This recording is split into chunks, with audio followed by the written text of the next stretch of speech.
तो भाई IB MTS वालों का स्वागत है इस वीडियो में।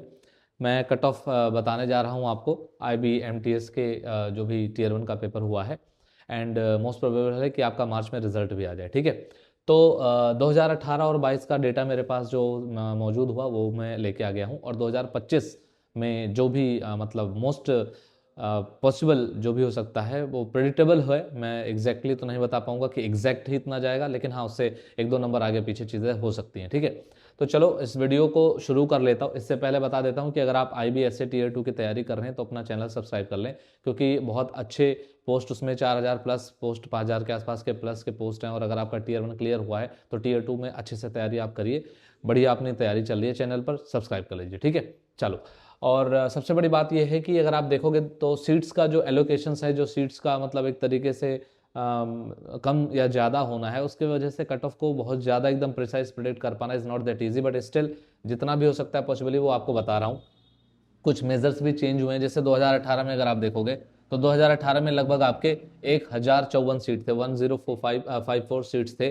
ठीक है, लेकिन वहाँ 2022 में अगर आप देखोगे तो वहीं से वो जो सीट्स हो गई वो क्या हो गई, बढ़ गई, और 1521 सीट्स हो गए वहाँ पर। ठीक है, दूसरी बात यह है कि जो पेपर का लेवल है वो भी काफ़ी सारी चीज़ें डिसाइड करता है। ठीक है, अकेले सिर्फ सीट्स के वजह से नहीं होती, पेपर का लेवल भी होता है। तो अब अगर आप पाओगे कि 2018 में, तो 2018 में पेपर का लेवल बहुत ज़्यादा टफ नहीं था और सीट्स भी बहुत कम थी, तो इसके वजह से जो कट ऑफ गई वो काफ़ी हैवी गई थी। 80 के आसपास आपको कट ऑफ देखने को मिल रही है, विच इज़ लिटरली कि इतना स्कोर कर पाना is not that easy. But हाँ, अगर पेपर का लेवल हो तो करने वाले तो कर ही रहे हैं।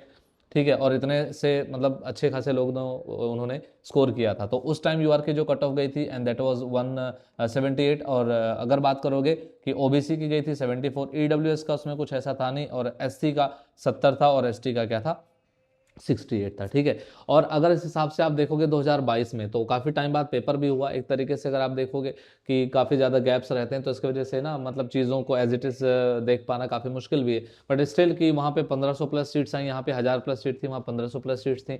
तो काफ़ी जो सीट्स थी उसमें इतनी सीटें बढ़ जाना, और उसने काफ़ी सारी चीज़ डिसाइड करी। तो आप देखोगे 10 नंबर का जो गैप आपको देखने को मिल रहा है, 10 मार्क्स का गैप आपको देखने को मिल रहा है। ठीक है, इसके पीछे का जो लॉजिक है वहाँ पे दो लॉजिक है। एक तो क्या था कि जो सीट्स थी ना वो बढ़ गई, और दूसरी बात जो पेपर का लेवल था वो भी क्या हो गया, बढ़ गया। हर साल पेपर का लेवल बढ़ेगा ही। ठीक है, कम नहीं होगा। अगर किसी को लगे पेपर का एकदम आसान बन जाएगा, वो नहीं होगा। ठीक है, OBC का भी आप देख सकते हो 65 और 74 के बीच में। EWS की जो कट ऑफ आई वो लगभग OBC के बराबर आई। ठीक है, तो कुछ बहुत ज़्यादा अंतर नहीं देखने को मिलेगा EWS वालों को। हाँ, SC में भी 10 नंबर का गैप आपको, और ST में भी, तो लगभग 10-10 नंबर के गैप के आसपास का ही आपका कट ऑफ जो जनरेट होता है उसके हिसाब से। अच्छा, तो सर जो अभी आपके जो पेपर हुए हैं उसमें तो सबसे जो इम्पोर्टेंट बात यह है कि जो सीट्स हैं इस बार इतनी कम सीट्स आई हैं कि इन सीट्स पर पहली बात तो मतलब बहुत कम सीट आई। ठीक है, कितनी सीट्स आई हैं तो आप बोलोगे सर 352 सीट्स हैं, है ना। 352 सीट्स हैं, आप देख रहे हो 5 गुना, लगभग 4 गुने से ज़्यादा का, है ना।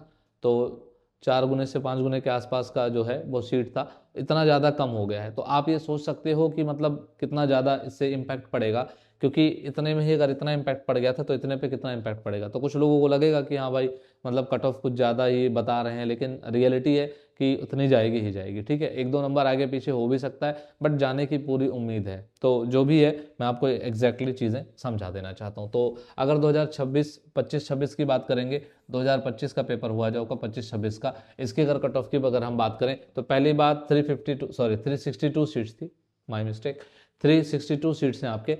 तो अगर जो कट ऑफ जाने की बात है तो भैया वो ये इतनी जा सकती है, एक बार देख लो, किसी को स्क्रीनशॉट लेना है तो ले लो। ठीक है, UR की जो कट ऑफ है वो 70 प्लस जाएगी, लगभग इसकी उम्मीद है। एक दो नंबर का मैं बोल रहा हूँ आगे पीछे हो सकता है, इसका मतलब ये भी हो सकता है कि अगर आपके कट ऑफ से एक दो नंबर कम भी हैं, जैसे 68 या 69 भी हैं, तो भी आप मतलब ऐसा नहीं है कि आप टीयर 2 की तैयारी छोड़ दें या नेक्स्ट पेपर की तैयारी छोड़ दें, आपको करते रहना चाहिए। ठीक है, और जिनके मतलब 73 प्लस या 70 प्लस मार्क्स जिनके हैं उनको तो मैं बोलूँगा कि हाँ उनके हायर चांसेस हैं। ठीक है, OBC में आप इस हिसाब से लगा लोगे तो लगभग 69 से 70 के बीच में।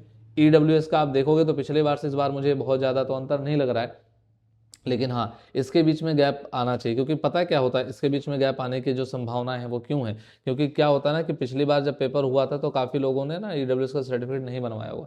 इस बार क्या है ना कि EWS के सर्टिफिकेट लोग जब ज़्यादा लोग जान जाते हैं तो फिर ज़्यादा लोग बनवा लेते हैं, तो इससे क्या होता है ना कि इसका भी इम्पैक्ट पड़ता है। और इस हिसाब से यहाँ पे ये संभावनाएं हो सकती हैं। हो सकता है कि इतना अंतर ना देखने को मिले, तो भी मैंने जैसे ये लिखा है ना, तो एक आध नंबर का अंतर है ना, या हो सकता है सेम भी हो जाए एग्जैक्टली। अच्छा, एससी की बात करेंगे तो ये हो सकता है, और एसटी का जो कट ऑफ है वो 60 से 62 के। तो अगर किसी के नंबर 60 से 65 के बीच में है और वो यूआर से है, तो मैं आपको बोलूंगा कि आपके चांसेस बहुत ज़्यादा कम है। ठीक है, मतलब थोड़ा सा सुनने में आपको लगेगा कि नहीं यार, मेरे मन की कट ऑफ बता देते एक बार, मेरे मन की बात आप कर देते, तो मोदी जी नहीं हूँ भाई कि आपके मन की बात कर दूं और 60 से 65 के बीच में आपकी कट ऑफ बता दूं, तो ये तो नहीं हो सकता है। ठीक है, तो अगर आपके नंबर 60 से 65 के बीच में है, तो आप देख पा रहे हो कि अगर SC ST हैं तो उनके लिए भी कट ऑफ अगर यहाँ तक जा रही है, तो आप जनरल होकर के यानी यूआर कैटेगरी अनरिजर्व के होकर के आप ये उम्मीद ना रखें। ठीक है, तो उम्मीद करता हूँ कि आपके काम की बात मैंने इस वीडियो में कर दी है, और इस वीडियो में अब मैं आगे बढ़ूंगा और आपको एक इंपॉर्टेंट बात बता देना चाहता हूँ कि अपना जो चैनल है इसमें IB के जितने भी एग्जाम्स उनकी प्रॉपर तैयारी चल रही है, साथ के साथ में JJA junior judicial assistant of Delhi high court, इसकी तैयारी चल रही है प्रॉपर तरीके से। तो आप चैनल को क्या कर लीजिए, सब्सक्राइब कर लीजिए और बेल आइकन को प्रेस कर लीजिए। ठीक है, तो मिलता हूँ अगले वीडियो में, तब तक के लिए जय हिंद।